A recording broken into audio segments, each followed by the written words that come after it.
Good morning Telangana. Welcome to T News. నేను సాయి మాధవి. బులెటిన్ల ముందుగా headlines చూద్దాం. కేంద్రం రూపాయి ఇవ్వకున్నా ప్రగతిలో దూసుకెళ్తున్నాం. తెలంగాణ బడ్జెట్ దేశానికే మోడల్గా నిలుస్తుందన్న మంత్రి హరీష్ రావు. సంక్షేమం, అభివృద్ధి రెండు కళ్లుగా రాష్ట్ర బడ్జెట్. దాదాపు 3 లక్షల కోట్లతో ప్రతిపాదించే ఛాన్స్. మహారాష్ట్రలో మార్మోగిన గులాబీ శంఖారావం. దేశ ప్రజలను ఆలోచింపజేసేలా సీఎం కేసీఆర్ ప్రసంగం. కాళేశ్వరం తొలి ఫలం సూర్యాపేట జిల్లాకే దక్కింది. గోదావరి జలాలతో లింగమతుల స్వామి కాళ్లు కడిగినమన్న మంత్రి జగదీష్ రెడ్డి. ఇవాళ కూడా పార్లమెంట్ని కుదిపేనున్న అదాని వ్యవహారం. ఉభయ సభల్లో పలు పార్టీల వాయిదా తీర్మానాలు. టర్కీలో భారీ భూకంపం, 5 మృతి, పలు భవనాలు ధ్వంసం.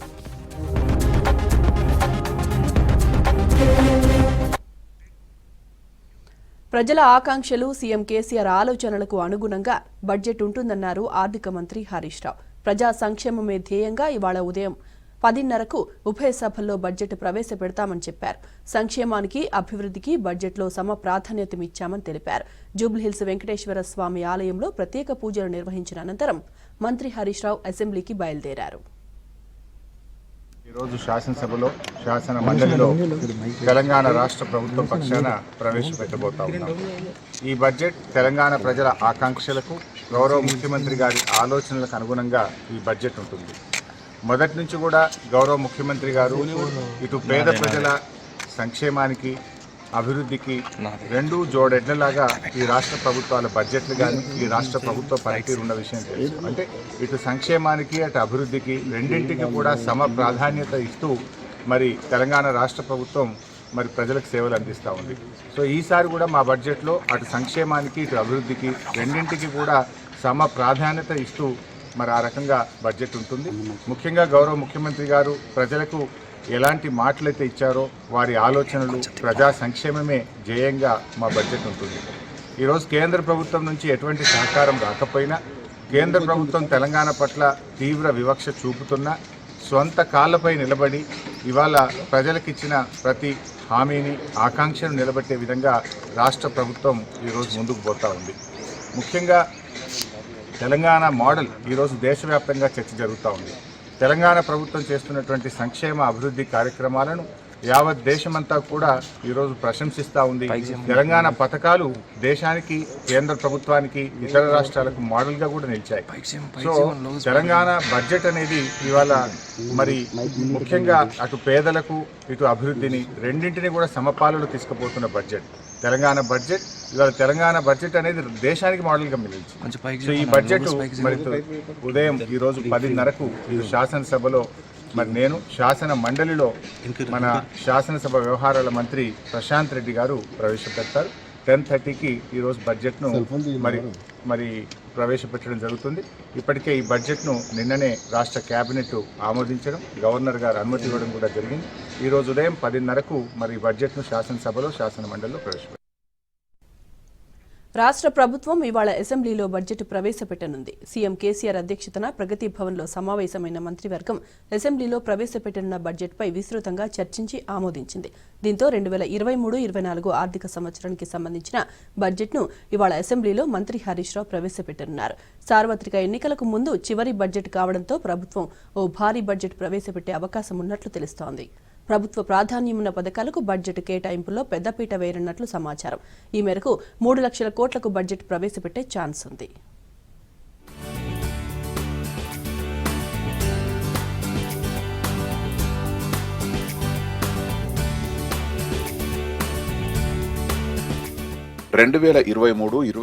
ఆర్థిక సంవత్సరానికి రాష్ట్ర బడ్జెట్ను ఇవాళ అసెంబ్లీలో ప్రవేశపెట్టనున్నారు.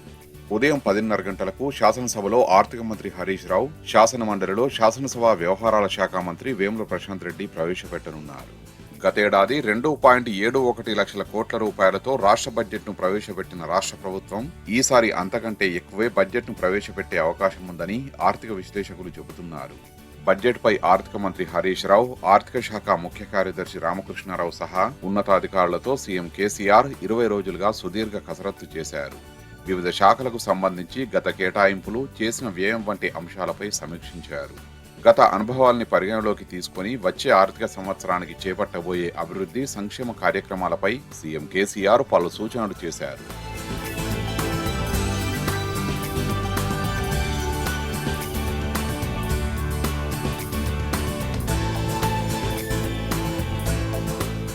అంతకుముందు వచ్చే ఆర్థిక సంవత్సరానికి సంబంధించిన బడ్జెట్ను రాష్ట్ర మంత్రిమండలి ఆమోదించింది. సీఎం కేసీఆర్ అధ్యక్షతన ప్రగతి భవన్లో సమావేశమైన కేబినెట్ 2023-24 ఆర్థిక సంవత్సరానికి ప్రతిపాదించిన బడ్జెట్పై సుదీర్ఘంగా చర్చించి ఆమోదం తెలిపింది. సార్వత్రిక ఎన్నికలకు ముందు చివరి బడ్జెట్ కావడంతో ప్రభుత్వం ఓ భారీ బడ్జెట్ను ప్రవేశపెట్టే అవకాశం ఉన్నట్లు తెలుస్తోంది. ప్రాధాన్య పథకాలకు పెద్దపీట వేస్తూ ప్రజా సంక్షేమం నిరాఘాటంగా కొనసాగేలా నిధులు కేటాయించనుంది. రాష్ట్రానికి కేంద్రం చేయూత అరకొరగానే ఉన్న నేపథ్యంలో సొంత పన్నులు, ఇతర ఆదాయ మార్గాల ఆధారితంగా ఈసారి పద్దు ఉండబోతోంది. 2023-24 ఆర్థిక సంవత్సరానికి రాష్ట్ర బడ్జెట్ను మరి కాసేపట్లో అసెంబ్లీలో ప్రవేశపెట్టనున్నారు. శాసనసభలో ఆర్థిక మంత్రి హరీష్ రావు, శాసన మండలిలో శాసనసభ వ్యవహారాల శాఖ మంత్రి వేముల ప్రశాంత్ రెడ్డి ప్రవేశపెట్టనున్నారు. గతేడాది 2.71 లక్షల కోట్లతో రాష్ట్ర బడ్జెట్ను ప్రవేశపెట్టిన రాష్ట్ర ప్రభుత్వం ఈసారి అంతకంటే ఎక్కువ బడ్జెట్నే ప్రవేశపెట్టే అవకాశం ఉంది. సార్వత్రిక ఎన్నికలకు ముందు చివరి బడ్జెట్ కావడంతో ప్రభుత్వం ఓ భారీ బడ్జెట్ ప్రవేశపెట్టే అవకాశం ఉన్నట్లు తెలుస్తోంది. ఇక ప్రభుత్వ ప్రాధాన్యమున్న పథకాలకు బడ్జెట్ కేటాయింపులో పెద్దపీట వేయనున్నట్లు తెలుస్తోంది.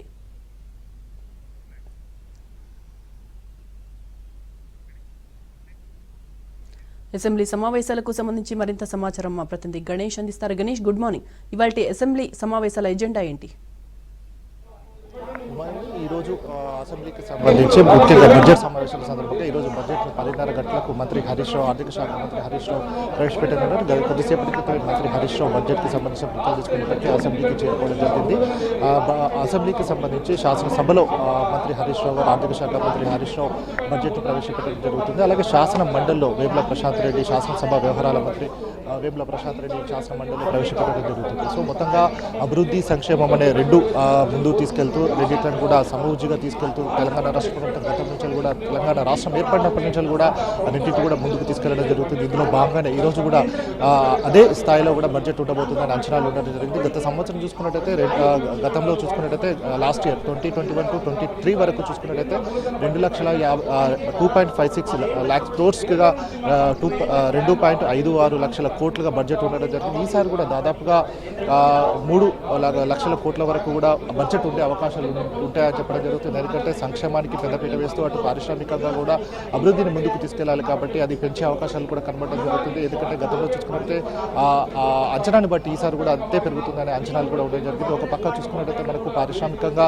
హైదరాబాద్ నగరంతో పాటుగా ప్రతి జిల్లాలు కూడా అభివృద్ధి చెందడం జరిగింది. ఇందులో భాగంగానే అటు పారిశ్రామిక అభివృద్ధికి కూడా టీఎస్ ఐపాస్తో కావచ్చు, సింగిల్ విండో సిస్టమ్ని తేవడం వల్ల పారిశ్రామికంగా ఐటీ కావచ్చు, మిగతా అన్ని రంగాల్లో కూడా అంటే పెట్టుబడులు ఏ విధంగా వస్తున్నాయి అనే దాన్ని కూడా మనకు నిదర్శనంగా చూసుకోవచ్చు. అలాగే సంక్షేమానికి సంబంధించి ఎక్కడ కూడా కాంప్రమైజ్ కావడం లేదు. అది ఎప్పుడైనా సరే సంక్షేమానికి పేద ప్రజలకు కావచ్చు, ఇది పేద ప్రజల సంక్షేమానికి సంబంధించిన విషయం.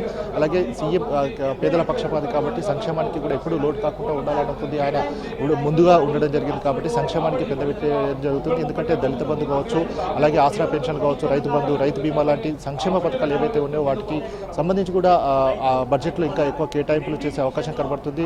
అలాగే చూసుకున్నట్లయితే మొన్న కేంద్ర ప్రవేశపెట్టిన బడ్జెట్కి సంబంధించి చూసుకున్నట్లయితే ఆర్థికంగా అభివృద్ధి చెందుతున్న తెలంగాణ రాష్ట్రానికి ₹1 కూడా ఇవ్వకుండా మిగతా రాష్ట్రాలకు మాత్రం ఇవ్వడం జరిగింది. అయినప్పటికీ కూడా రాష్ట్రం తనదైన శైలిలో స్వయం సమృద్ధిని సాధిస్తూ తన వనరులను ఉపయోగించుకుంటూ ఆర్థికంగా అభివృద్ధి చెందడం జరుగుతుంది. ఇంకా కేంద్రం కూడా వచ్చే నిధులను, రావాల్సిన నిధులను ఇస్తే మాత్రం ఇంకా రాష్ట్ర ప్రభుత్వం ఇంకా అభివృద్ధి చెందే అవకాశాలు కనబడుతున్నాయి. కానీ ఇప్పటికి కూడా కేంద్రం తన ఆలోచన విధాన్ని మార్చుకోవడం లేదు. ఒక వివక్షను మాత్రం పక్షపాత ధోరణి తెలంగాణ రాష్ట్రం పైన చూపించడం జరుగుతుంది. ఇందులో భాగంగా ఇప్పటికే తన ఆర్థిక పన్నులు ఉపయోగించుకుంటూ కూడా ప్రతి రాష్ట్రాలకు కావచ్చు దేశంలోనే రోల్ మోడల్గా తెలంగాణ రాష్ట్రం నిలిచిందని చేసుకోవచ్చు. ఎందుకంటే ఎక్కడ కూడా సాధ్యం కాని సంక్షేమ పథకాలన్నిటి కూడా తెలంగాణ రాష్ట్రంలో సాధ్యం కావడం జరిగింది. అలాగే ఎవ్రీ ఇయర్ కూడా గ్రోత్ రేటు కూడా పారిశ్రామికంగా కావచ్చు, రాష్ట్ర అభివృద్ధికి సంబంధించిన గ్రోత్ రేట్ పెరగడం జరుగుతుంది. ఇందులో భాగంగానే ఎప్పటికప్పుడు కూడా మంత్రులకు సంబంధించి కావచ్చు, డిపార్ట్మెంట్లకు సంబంధించి కూడా వార్షిక రిపోర్ట్లను కూడా ఇవ్వడం జరుగుతుంది. కాబట్టి దీంట్లో భాగంగానే ఎంత గ్రోత్ ఉందనేది తెలంగాణ రాష్ట్రంలో కూడా ప్రతి ఒక్క ఒక్కరికి తెలియడం జరుగుతుంది.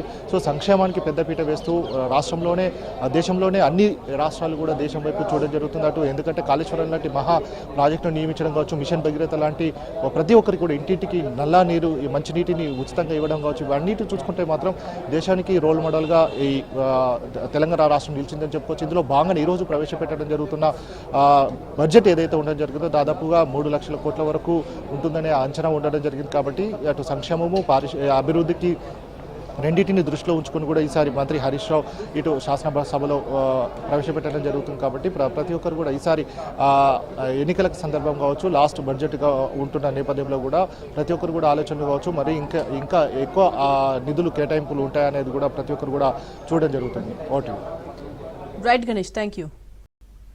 ప్రభుత్వాలు, ప్రధానులు, నాయకులు మారారు కానీ దేశం తలరాత మారలేదని బీఆర్ఎస్ అధినేత సీఎం కేసీఆర్ ఆవేదన వ్యక్తం చేశారు. ఇన్నేళ్లైనా తాగునీరు, సాగునీరు, కరెంటు లేదని మండిపడ్డారు. కాబట్టి దేశంలో విప్లవాత్మకమైన మార్పు అవసరమని స్పష్టం చేశారు. బీఆర్ఎస్కు దేశవ్యాప్తంగా మద్దతు లభిస్తోందన్నారు. తాను చెప్పే విషయాలపై గ్రామాల్లో చర్చించాలని సీఎం కేసీఆర్ విజ్ఞప్తి చేశారు. एक नई पार्टी बीआरएस पार्टी कुछ समय पहले ही जन्म लिया था. इस पार्टी का नाम पहले टीआरएस था. ये तेलंगाना राज्य तक सीमित था. देश के हालात समझने के बाद, देश के विचारधारा को बदलने की आवश्यकता को समझने के बाद हमने फैसला लिया है कि हमको राष्ट्रीय स्तर पर काम करना है. इसी चीज को लेके हमने बीआरएस का उद्घाटन किया है. पूरे देश भर में काफी समर्थन मिल रहा है. मैं एक विनम्र पूर्वक आप सारे लोगों से प्रार्थना करना चाहूंगा, खास तौर पर हमारे पत्रकार भाइयों से भी, मेरे बात जो भी आप सुन रहे हैं यहीं भूल मत जाइए, यहीं छोड़ मत जाइए. आप वापस अपने गांव या अपने बस्ती, अपने शहर में जाने के बाद जरूर इन बातों पे चर्चा करें. ये मैं आपसे चाहता हूं. इस बात की इस देश में बहुत सख्त आवश्यकता है. देश की विचारधारा में, देश के सोच विचार में, देश को चलने चलाने में एक बड़ी परिवर्तन की आज आवश्यकता है. हमको आजादी मिले 75 साल गुजर गए. सरकारें कई बने, नेता कई आए, आमदार, खासदार, मंत्री, मुख्यमंत्री, प्रधानमंत्री कई बने. उनको हम ही लोग बनाते गए. एक बात पे विचार कीजिए. भाषण तो बड़े लंबे लंबे आते हैं, कई बातें सुनने को आते हैं. सिंपल बात है, सिंपल बात. ये कोई रॉकेट साइंस नहीं है. मैं जो बात आपके सामने रखना चाह रहा हूं, ये कोई रॉकेट वाला मामला नहीं है. बड़ा साइंस कुछ भी नहीं है इसमें. मामूली बात है. 75 साल के आजादी के बाद इतने मुख्यमंत्री, इतने पार्टियां, इतने सरकारें, इतने प्रधानमंत्री बनने के बाद आज देश में ना पीने को पानी मिलता है, ना सिंचाई को पानी मिलता है, ना बिजली मिलता है. ये क्या दिया नहीं जा सकता? ये है, उसकी इन चीजों की उपलब्धि नहीं है. चक्कर क्या है, इस चीज को समझना है. हम समझ के भी ना समझ नहीं रहना चाहिए. एक बार समझ में आया तो एकजुट होना चाहिए.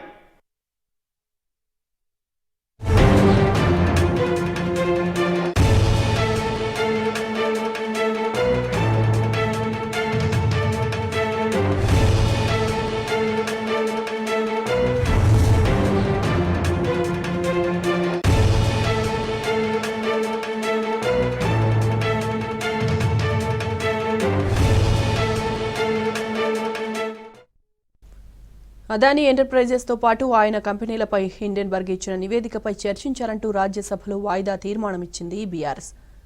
రూల్ 267 కింద వాయిదా తీర్మానంపై చర్చించాలంటూ కోరారు బీఆర్ఎస్ పార్లమెంటరీ పార్టీ నేత కేకే. దేశ ఆర్థిక వ్యవస్థకు జరిగిన ప్రమాదాలను హిండెన్బర్గ్ నివేదిక బహిర్గతం చేస్తుందన్నారు కేకే. ఈ అంశంపై తక్షణమే చర్చించాలంటూ కేకే కోరారు.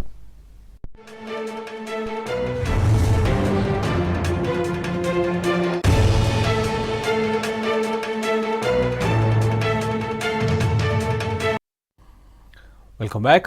అబ్ కీ బార్ కిసాన్ సర్కార్ అని నినదించారు సీఎం కేసీఆర్. రైతుల్లో చైతన్యం వస్తే రైతు సర్కారు సాకారమవుతుందని స్పష్టం చేశారు.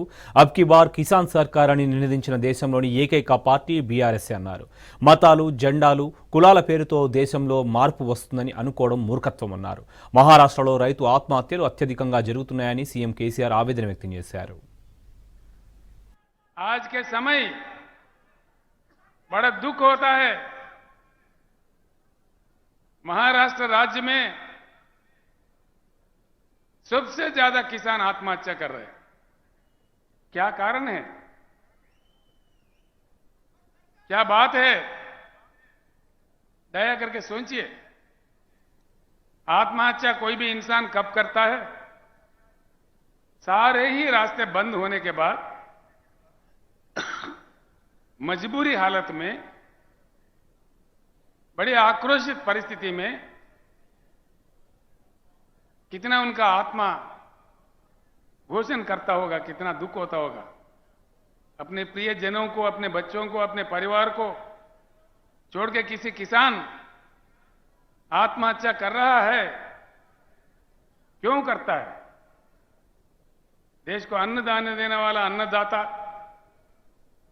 दिन रात लगातार काम करके अपने खून पसीना बहा के देश को जीवन दान देने वाला अन्नदाता क्यों आत्महत्या करने पे मजबूर है इस देश में? क्या चक्कर है इसके पीछे? ये सोचने की बात है. अब इससे बुराई और क्या हो सकता है? एक तरफ हमारे किसान मर रहे, रंग बिरंगी झंडे, भाषण देखो माइक पड़ जाता है, घंटों पर भाषण, असेंबली में भाषण, पार्लियामेंट में भाषण. लेकिन किसानों के जो प्रेत, धान के जगह जो प्रेत उग रहे हैं किसानों के खेत में, इसमें रुकावट नहीं आ रही है. इसीलिए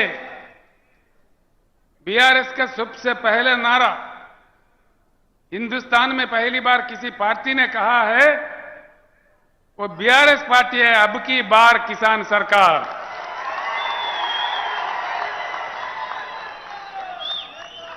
अब की बार, मुझे सुनने नहीं दे रहे, अब की बार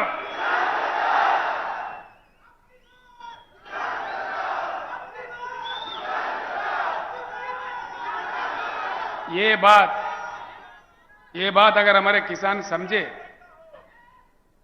हमारे किसान अगर इस बात को समझे,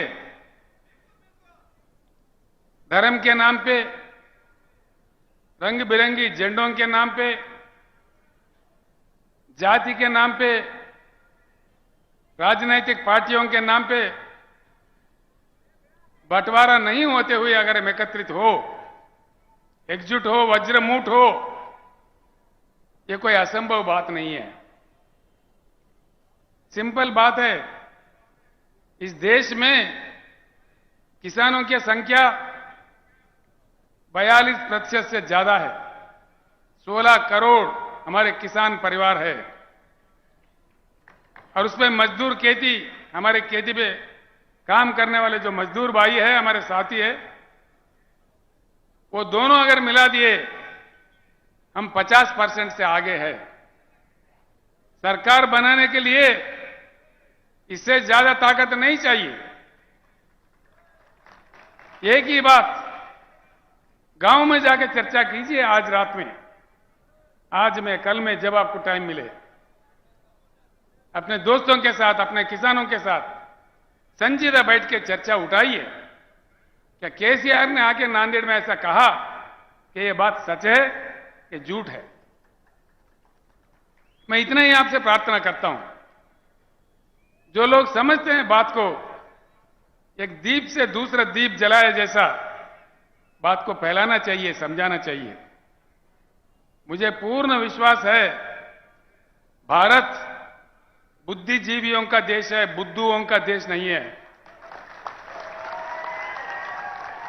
वक्त आने पर, देश को बात समझ में आने पर महापुरुषों को, महानेताओं को यूं तुत्कार दिया। देश में जब इमरजेंसी लगा, पाबंदियां लगे, लोग नायक जयप्रकाश नारायण के एक आवाज पे सारे देश एकत्रित हुए, उस समय के महान नेताओं को यूं उठा के फेंक दिए। आज वक्त आया है किसान भाइयों, बहुत हो गया इंतजार। 75 साल काफी लंबा ही समय होता है। अब तक हम हल चलाते हुए कलम किसी और के हाथ में दिए। किसानों को आज सिर्फ हल चलाना नहीं, कलम चलाना, कानून बनाना भी सीखना चाहिए। बोलने से फायदा नहीं है भाइयों, खाली बोलना नहीं है, नारा लगाना नहीं है। खुद बन जाओ आमदार, खुद बन जाओ खासदार, तभी बनेगा किसान सरकार। Back to news. అతి త్వరలోనే బీఆర్ఎస్ పాలసీని దేశం ముందు ఉంచుతామని పార్టీ అధినేత సీఎం కేసీఆర్ తెలిపారు. సుప్రీంకోర్టు మాజీ జడ్జీలు, హైకోర్టు జడ్జీలు, రిటైర్డ్ ఐఏఎస్ అధికారులు, శాస్త్రవేత్తలు బీఆర్ఎస్ డ్రాఫ్ట్ను రూపొందిస్తున్నారని చెప్పారు. 100 మంది వివిధ రంగాల నిపుణులు బీఆర్ఎస్ డ్రాఫ్ట్ రూపకల్పనలో పాల్పంచుకుంటున్నారని సీఎం కేసీఆర్ తెలిపారు. ऐसा है, आज जो चुनाव हो रहे हैं, इस बात को कई बार चर्चा देश में हो रहा है कि एक चुनाव आता है, कोई मिड टर्म पोल, पूरे राज्य में कार्यकाल बंद, बैन, इलेक्शन बैन। कहीं एक असेंबली में आता है, पूरे जिले में बंद, टप। इस प्रकार का विकास में भी ये बाधा पड़ रहा है। हर किसी का चिंता है कि ज़्यादा बार चुनाव ना हो, इसका कुछ तरकीब ढूंढा जाए। इसमें कई मतलब प्रपोजल्स है, हमारे सामने भी कुछ प्रपोजल है।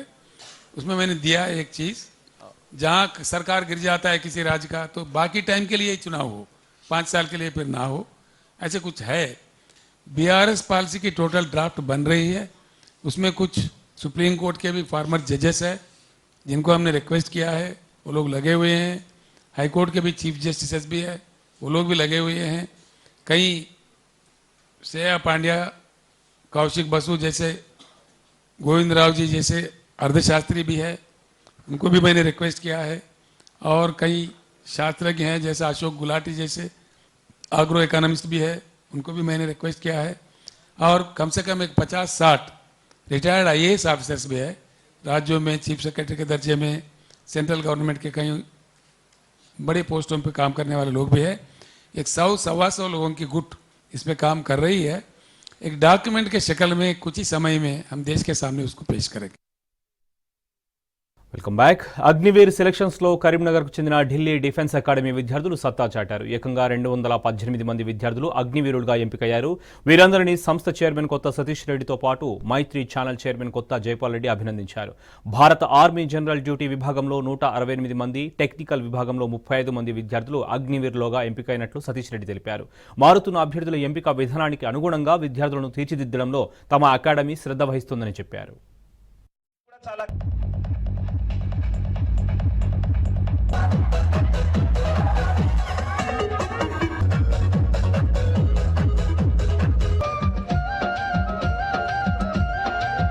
ఆర్మీ సెలక్షన్స్లో మన ఢిల్లీ డిఫెన్స్ అకాడమీ నుంచి పార్టిసిపేట్ చేసినటువంటి విద్యార్థులు ఆర్మీ జనరల్ డ్యూటీ విభాగంలో 168 మెంబర్స్, అదేవిధంగా ఆర్మీ టెక్నికల్ విభాగంలో 35 మెంబర్స్, ఆర్మీ ట్రేడ్స్మెన్ విభాగంలో 15 మెంబర్స్ సెలెక్ట్ అయ్యి ఓవరాల్గా 218 మెంబర్స్ మన ఢిల్లీ డిఫెన్స్ అకాడమీ నుండి విద్యార్థులు ఎంపికైనందుకు చాలా సంతోషంగా ఉంది. ఈ 218 మంది విద్యార్థులు ఎంపికై తెలంగాణలోనే అత్యధిక ఉద్యోగాలు సాధించిన అకాడమీగా మా ఢిల్లీ డిఫెన్స్ అకాడమీ ఈరోజు ముందుందని తెలపడానికి చాలా గర్వంగా సంతోషంగా ఫీల్ అవుతున్నాం. వాళ్ళని ఒక దేశ సేవకి అంకితం చేసే విధంగా తీర్చిదిద్దుతామని ప్రతి ఒక్క తల్లిదండ్రులకు తెలియజేస్తున్నాం. నిజంగా కూడా ఈ ఢిల్లీ డిఫెన్స్ అకాడమీ టోటల్ స్టాఫ్ను ఇవాళ మనందరం కూడా అభినందించదగ్గ విషయం. ప్రతి ఒక్క స్టాఫ్ కూడా పిల్లలు చెప్పే విధానం చూస్తే వాళ్ళ మనసులకెళ్ళి వస్తుంది, ఒక్కరు కూడా నోట్లకెళ్ళి వస్తలేదు. లాక్డౌన్ టైంలో ఒక్కొక్కసారి ఏం చేశారు, మమ్మల్ని ఎట్లా మోటివేట్ చేశారు. ఇలా టోటల్ తెలంగాణ మొత్తంలో కూడా 700 మందికి ఉద్యోగాలు వస్తాయి 30 జిల్లాలు, కొత్త 30 జిల్లాల్లో. అందులో కరీంనగర్కి వెళ్ళి 218 మందికి ఢిల్లీ డిఫెన్స్ అకాడమీ నుంచే రావడం గొప్పతనం. దేశ రక్షణలో కూడా ఆ విధంగానే ముందుంటామని ప్రూవ్ చేసినందుకు నిజంగా కూడా విద్యార్థులందరికీ కూడా నా నమస్కారాలు. ఇవి bulletin updates. Keep watching tea news.